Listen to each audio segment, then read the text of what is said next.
আসসালামু আলাইকুম। ফরাসি প্রেসিডেন্ট ম্যাক্রো ইরান যুদ্ধের জন্য ফরাসি আকাশসীমা ব্যবহার নিষিদ্ধ করার পরে ইসরায়েল ফ্রান্সের কাছ থেকে অস্ত্র কেনা বন্ধ করে দিয়েছে। ইসরায়েলি গণমাধ্যম টাইমস অফ ইসরায়েল এই তথ্য প্রকাশ করেছে।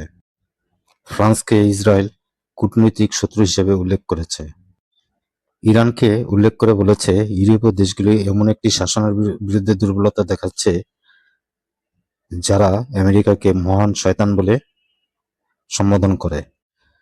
মার্কিন ও ইসরায়েলি বাহিনী ব্যাপক আকারে হামলা চালাচ্ছে বর্তমানে ইরানের ভিতর। ইরানের ইস্পাহান সহ ফার্মাসিউটিক্যাল প্লান্ট, সামরিক মিসাইল সহ ইরানের প্রধান পারমাণবিক সমৃদ্ধকরণ সাইটগুলিতে তারা লক্ষ্যবস্তু করেছে।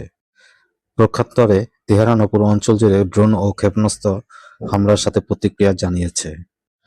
দুবাই উপকূলে একটি সম্পূর্ণ তেল বোঝাই জাহাজ নাম হচ্ছে আল সালামি হামলার শিকার হয়েছে।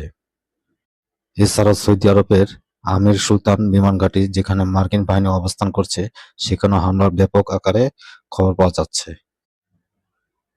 ইরানি ক্ষেপণাস্ত্র তুরস্কের আকাশসীমায় প্রবেশ করেছে এবং তা ইন্টারসেপ্ট করা হয়েছে এবং কাতার ও বাহরাইনের উপর ড্রোন ভূপাতিত করেছে বলে দাবি উঠেছে।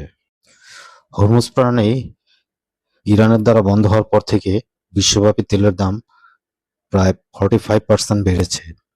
ইতিমধ্যে মার্কিন যুক্তরাষ্ট্রে গড় গ্যাসের দাম গ্যালন প্রতি $5.88 উপরে উঠে গেছে। মার্কিন প্রেসিডেন্ট আক্রমণাত্মক খাগদ্বীপের মতো তেলের কেন্দ্রগুলিকে লক্ষ্য করে আক্রমণ বিস্তৃত করার হুমকি দেওয়ার পাশাপাশি দীর্ঘস্থায়ী সংঘাত এড়াতে হরমুজ প্রণালী আংশিকভাবে বন্ধ থাকলেও তিনি যুদ্ধের সমাপ্তি ঘটার ইচ্ছা প্রকাশ করেছেন।